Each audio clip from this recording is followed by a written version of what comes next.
नमस्कार दोस्तों, मैं राजीव आपके अपने यूट्यूब चैनल जीके महाकुंभ पे लाइव सीरीज़ में आज हम लोग देखेंगे। तो पहले की तरह 30 इम्पोर्टेंट क्वेश्चन पे चर्चा करेंगे, लाइव चर्चा करेंगे। इसके साथ ही दोस्तों आपकी तैयारी भी हो जाएगी। अभी जो है एडवर्टाइजमेंट जो है नहीं निकाला गया है।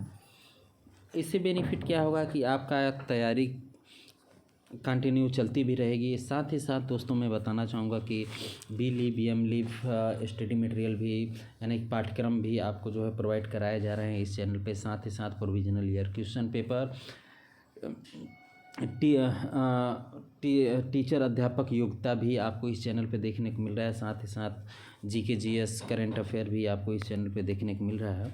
तो चैनल पे बने रहिए दोस्तों। और डेली शाम 8 बजे जो है टेस्ट सीरीज़ हमारा चलता है। तो आप सभी लोग जो है अधिक से अधिक जो है 8 बजे उपस्थित हों और चैनल के प्लेलिस्ट में जाके आप लोग अपनी ज़रूरत के अनुसार उन वीडियो को जो है देख सकते हैं कभी भी। तो चलिए स्टार्ट करते हैं दोस्तों। स्टार्ट करने से पहले चैनल पे पहली बार अगर विजिट कर रहे हैं तो चैनल को सब्सक्राइब जरूर कीजिएगा और बेल घंटी को दबा दीजिएगा। कमेंट करके ज़रूर बताइएगा कि आपके 30 में से कितने क्वेश्चन सही हुए रहे हैं। अगर 25 क्वेश्चन आपके सही हो रहे हैं तो आप अच्छी स्थिति में हैं। अगर उससे नीचे है तो आपको तैयारी थोड़ी मेहनत करने की ज़रूरत है। तो चलिए देखते हैं। पहला क्वेश्चन है, पुस्तकालय विज्ञान का कौन सा सूत्र केंद्रीकृत सूचीकरण पर जोर देता है? पुस्तकालय विज्ञान का कौन सा सूत्र जो है केंद्रीकृत सूचीकरण पर जोर देता है? तो प्रथम है तृतीय सूत्र, द्वितीय, चतुर्थ या पंचम। ज़्यादा समय नहीं लूँगा, मैं ज़्यादा समय नहीं दूँगा। आप ABCD भी करके ऑप्शन दे सकते हैं, तो जल्दी कीजिए। तो राइट आंसर की बात करूँ तो राइट आंसर C, चतुर्थ। अगला प्रश्न है, पुस्तकालय विज्ञान का कौन सा सूत्र स्टेक रूम गाइड पर जोर देता है? ऑप्शन आपके हैं तृतीय सूत्र, द्वितीय, चतुर्थ या पंचम। जल्दी जल्दी करने की कोशिश कीजिए। तो राइट आंसर की बात करूं तो राइट आंसर है तृतीय सूत्र। अगला प्रश्न है, पुस्तकालय विज्ञान का कौन सा सूत्र पुस्तकालय में पुस्तकों में वर्गीकरण और सूचीकरण पर जोर देता है? वर्गीकरण और सूचीकरण पर जोर देता है। ऑप्शन आपके हैं तृतीय सूत्र, द्वितीय, चतुर्थ या पंचम। वर्गीकरण व सूचीकरण पर कौन सा सूत्र बल देता है? तो इसके राइट आंसर की बात करूं तो राइट आंसर है ए, तृतीय सूत्र। अगला प्रश्न है, पुस्तकालय विज्ञान का कौन सा सूत्र पाठकों के अधिकारों पर जोर देता है? ऑप्शन आपके हैं तृतीय, द्वितीय, चतुर्थ या पंचम सूत्र। पाठकों के अधिकारों पर जोर देता है। तो इसके राइट आंसर की मैं बात करूं तो राइट आंसर है द्वितीय सूत्र, ऑप्शन बी। अगला प्रश्न है, पुस्तकालय विज्ञान का कौन सा सूत्र झुग्गी झोपड़ी क्षेत्र के लिए पुस्तकालय सेवाओं पर जोर देता है? ऑप्शन आपके हैं तृतीय सूत्र, द्वितीय, चतुर्थ या पंचम सूत्र। तो राइट आंसर इसका है द्वितीय सूत्र। अगला प्रश्न है, पुस्तकालय सेवा की त्रिमूर्ति कहा जाता है? किसको कहा जाता है? पुस्तक कर्मचारी पाठक, पुस्तक कंप्यूटर पाठक, पुस्तक प्रबंधन कर्मचारी, पुस्तक कर्मचारी पाठक। दोस्तों इसमें जो है ए और डी 2 बार शायद गलती से टाइपिंग हो गया है, तो इसके दोनों ऑप्शन ये राइट हो रहे हैं। तो जिन लोगों ने भी जो है इनके दोनों ऑप्शन दिए हैं वो दोनों सही हैं। अगला प्रश्न है, पुस्तकालय विज्ञान के पंचम सूत्र के अनुसार साधारणतः पुस्तकालय का विकास 2 प्रकार का होता है। बताइए। बाल विकास और वयस्क विकास, बाहरी विकास और भीतरी विकास, उच्च विकास और निम्न विकास, तीव्र विकास और मंद विकास। बताइए। तो इसके राइट आंसर की बात करूं तो राइट आंसर है बाल विकास और वयस्क विकास, ऑप्शन ए। अगला प्रश्न है, बाल विकास से तात्पर्य उस विकास से है जो स्पष्ट दृष्टिगोचर हो, जैसे भवन, कर्मचारियों की नियुक्ति, पुस्तक खरीद या उपयुक्त सभी। बताइए। तो राइट आंसर की बात करूं इसके बाल विकास का तात्पर्य जो है उपरोक्त सभी से संबंधी है। अगला प्रश्न है, वयस्क विकास से तात्पर्य उस विकास से है जो स्पष्ट दृष्टिगोचर नहीं होता है, जैसे पुस्तकालय सेवाओं की गुणवत्ता सुधार, तकनीकों का विकास, कर्मचारियों की व्यावसायिक कौशल में विकास या उपरोक्त सभी। तो इसका भी राइट आंसर ऑप्शन डी है, उपरोक्त सभी।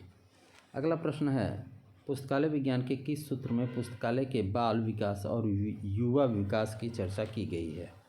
ऑप्शन आपके हैं, पुस्तकें उपयोगार्थ हैं, प्रत्येक पाठक को उसकी पुस्तक मिले, पाठक का समय बचाओ, या ग्रंथालय वर्धनशील संस्था है। बताइए दोस्तों।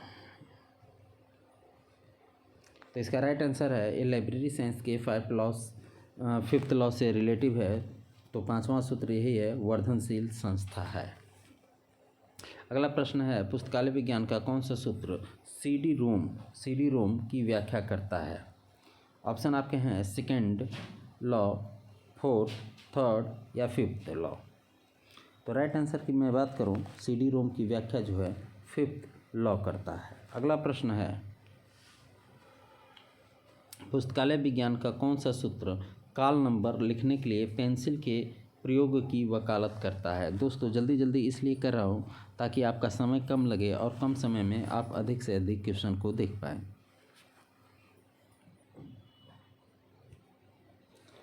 तो 2nd law, 3rd law, 4th law या 5th लॉ या 4th लॉ। तो राइट आंसर है, पेंसिल से लिखने की वकालत जो है 5th लॉ करता है। Option C is correct. अगला प्रश्न है, मुख्यतः पुस्तकालय के 3 प्रकार कौन कौन से होते हैं? ऑप्शन आपके हैं, शैक्षणिक, सार्वजनिक और विशिष्ट, सार्वजनिक, शैक्षणिक और राष्ट्रीय, राष्ट्रीय, शैक्षणिक और विशिष्ट, सार्वजनिक, राष्ट्रीय और विशिष्ट। लाइब्रेरी जो है मुख्यतः 3 प्रकार की होती हैं, कौन कौन सी? तो पब्लिक, एजुकेशन और स्पेशल लाइब्रेरी या एकेडमिक लाइब्रेरी भी कह सकते हैं आप। अगला प्रश्न है, वैसा पुस्तकालय जो जनता के लिए, जनता का और जनता द्वारा संचालित हो कहलाता है क्या? सार्वजनिक पुस्तकालय, शैक्षणिक पुस्तकालय या विशिष्ट या राष्ट्रीय पुस्तकालय?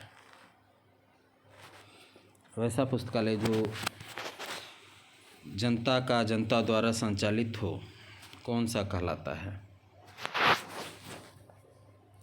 तो इसके राइट आंसर की बात करूं तो राइट आंसर है सार्वजनिक पुस्तकालय। अगला प्रश्न है, यूनेस्को द्वारा प्रथम सार्वजनिक ग्रंथालय मैनिफेस्टो को कब तैयार किया गया? ऑप्शन आपके हैं 1949, 1959, 1952 या 1972। यूनेस्को की स्थापना 1946 याद रखिएगा। तो राइट आंसर की बात करूं तो राइट आंसर है 1949। अगला प्रश्न है, यूनेस्को द्वारा इफ्ला के सहयोग से सार्वजनिक ग्रंथालय मैनुअल में किस वर्ष संशोधन किया गया?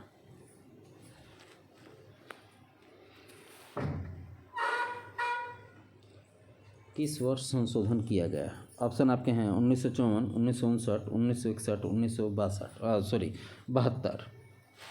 तो इसका राइट आंसर है 1972। प्रथम संशोधन 1972 में किया गया और सेकंड आगे है। अगला प्रश्न है, यूनेस्को और international federation of library association यानी कि इफ्ला द्वारा किस वर्ष नवीनतम सार्वजनिक घोषणा पत्र यानी कि नवीनतम तैयार किया गया? तो ऑप्शन आपके हैं 1972, 2006, 1999 या 1994। तो राइट आंसर इसका है 1994। अगला प्रश्न है, जनता का विश्वविद्यालय किस प्रकार के पुस्तकालय को कहा जाता है? जनता का विश्वविद्यालय किस प्रकार के पुस्तकालय को कहा जाता है? ऑप्शन आपके हैं सार्वजनिक पुस्तकालय, शैक्षणिक पुस्तकालय, विशिष्ट पुस्तकालय या राष्ट्रीय पुस्तकालय। किसको कहा जाता है? तो राइट आंसर है सार्वजनिक पुस्तकालय को कहा जाता है। ऑप्शन ए सही है, ऑप्शन ए सही है। अगला प्रश्न है, शैक्षणिक ग्रंथालय के प्रायः कौन से 3 प्रकार के होते हैं? शैक्षणिक ग्रंथालय के प्रायः कौन से 3 प्रकार होते हैं? ऑप्शन आपके हैं विद्यालय, महाविद्यालय एवं विश्वविद्यालय, शोध विद्यालय एवं विश्वविद्यालय ग्रंथालय, विशिष्ट महाविद्यालय एवं विश्वविद्यालय ग्रंथालय, या तकनीकी महाविद्यालय एवं विश्वविद्यालय ग्रंथालय। शैक्षणिक ग्रंथालय जो है 3 प्रकार के कौन कौन से होते हैं? तो राइट आंसर है विद्यालय, महाविद्यालय और विश्वविद्यालय। अगला प्रश्न है विद्यालय पुस्तकालय के प्रमुख उद्देश्य क्या होते हैं? विद्यालय उद्देश्य के प्रमुख उद्देश्य क्या होते हैं? ऑप्शन आपके हैं शोध कार्य को बढ़ावा देना, सूचना समाज की स्थापना करना, रीडिंग हैबिट को बढ़ावा देना, या उपरोक्त सभी।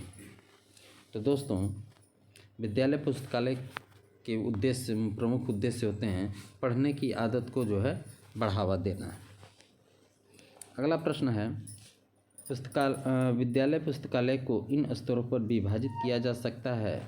प्राथमिक विद्यालय पुस्तकालय, माध्यमिक विद्यालय पुस्तकालय, उच्च विद्यालय पुस्तकालय एवं उच्चतर विद्यालय पुस्तकालय, तकनीकी विद्यालय पुस्तकालय, शोध विद्यालय पुस्तकालय, या महाविद्यालय पुस्तकालय। बताइए। तो इसके राइट आंसर की मैं बात करूं तो इसका राइट आंसर है उच्चतर विद्यालय पुस्तकालय। अगला प्रश्न है विश्वविद्यालय ग्रंथालय विश्वविद्यालय का हृदय स्थल होता है, यह कथन किसका है? ऑप्शन आपके हैं CD Deshmukh, SR Ranganathan, Asadullah, BS Keshavan. तो राइट आंसर की बात करूं तो राइट आंसर है CD देशमुख। दोस्तों एक चीज़ यहाँ पर नोट कीजिएगा, CD देशमुख और राधा कृष्णन ये 2 ऑप्शन दोनों अगर पहले तो देगा नहीं। अगर CD देशमुख की जगह राधा कृष्णन है तो राधा कृष्णन होगा, और CD देशमुख है तो CD देशमुख होगा। इस चीज़ का ध्यान रखिएगा क्योंकि दोनों लोगों ने ये चीज़ कही थी। अगला प्रश्न है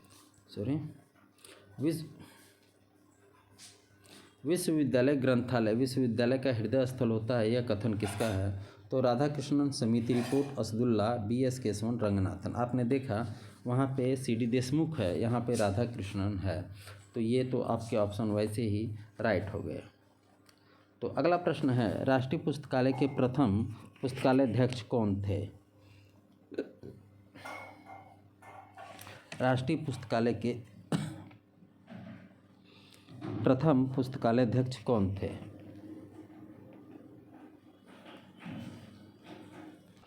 तो ऑप्शन आपके हैं जॉन मैकफार्लेन,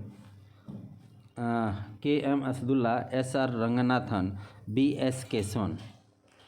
तो राष्ट्रीय पुस्तकालय यहाँ पे पूछ रहा है, तो जॉन मैकफार्लेन जो इसमें दिया हुआ है तो ये इंपीरियल लाइब्रेरी के थे, न कि राष्ट्रीय पुस्तकालय के। तो राष्ट्रीय पुस्तकालय के प्रथम पुस्तकालयाध्यक्ष जो थे BS केशवन थे। अगला प्रश्न है राष्ट्रीय पुस्तकालय को किस वर्ष मेटकाफाल से स्थानांतरित कर बेल्वेडियर में लाया गया? ऑप्शन आपके हैं 1951, 1948, 1961, 1981। तो राइट आंसर है इसका 1951। अगला प्रश्न है राष्ट्रीय पुस्तकालय की स्थापना की चर्चा संघीय सूची के किस परिशिष्ट में है? तो ऑप्शन आपके हैं 7वें परिशिष्ट, 8वें, 9वें या 12वें। तो 62 अनुच्छेद के 7वें परिशिष्ट में है। अगला प्रश्न है डिलीवरी ऑफ बुक एक्ट किस वर्ष पारित हुआ? डिलीवरी ऑफ बुक एक्ट किस वर्ष पारित हुआ? ऑप्शन आपके हैं 1954, 1961, 1971 या 1981। तो राइट आंसर इसका है डिलीवरी ऑफ बुक एक्ट 1954। अगला प्रश्न है डिलीवरी ऑफ बुक एक्ट कानून के द्वारा प्रत्येक प्रकाशन की एक प्रति डिपोजिटरी पुस्तकालय को भेजना प्रकाशकों के लिए अनिवार्य कर दिया गया। इस एक्ट के तहत कितनी डिपोजिटरी पुस्तकालय बनाए गए हैं? ऑप्शन आपके हैं 1, 2, 3, 4। तो राइट आंसर की मैं बात करूं इसके, तो राइट आंसर है इसका ऑप्शन D, 4। अगला प्रश्न है दिल्ली सार्वजनिक पुस्तकालय को किस वर्ष कॉपीराइट लाइब्रेरी घोषित किया गया? ऑप्शन आपके हैं 1948, 1954, 1971 या 1982। दिल्ली जो कि सबसे लास्ट में हुआ था, तो राइट आंसर इसका है 1982। अगला प्रश्न है, डिलीवरी ऑफ बुक एक्ट कानून के द्वारा प्रत्येक प्रकाशन की एक प्रति डिपोजिटरी पुस्तकालय को कितने दिनों के अंदर भेजना अनिवार्य है? ऑप्शन आपके हैं 20, 30, 40, 50 दिन के अंदर। कितने दिनों के अंदर? तो इसके राइट आंसर की मैं बात करूं तो इसका राइट आंसर है 30 दिन के अंदर जो है भेजना अनिवार्य है। अगला प्रश्न है, डिलीवरी ऑफ बुक एक्ट 1954 कानून में किस वर्ष प्रथम संशोधन किया गया और इसमें न्यूज़पेपर भी जोड़ा गया? डिलीवरी ऑफ बुक एक्ट कानून 1954 में किस वर्ष प्रथम संशोधन किया गया और इसमें न्यूज़पेपर भी जोड़ा गया? तो राइट आंसर ऑप्शन आपके हैं 1954, 1956, 1971 या 1981। तो राइट आंसर की मैं बात करूं तो इसके राइट आंसर है 1956। दोस्तों, आज का आपके लिए सवाल है, इसका आंसर मैं कल दूंगा। आज का क्वेश्चन आप सुन लीजिएगा। राष्ट्रीय पुस्तकालय का संचालन भारत सरकार के किस मंत्रालय के अधीन है? इसका कमेंट्स में आप जो है ज़रूर उत्तर दीजिएगा। बाकी इसका आंसर मैं कल आपको ज़रूर बताऊंगा। तो मिलते हैं अगले वीडियो में। धन्यवाद, ख्याल रखिए, नमस्कार।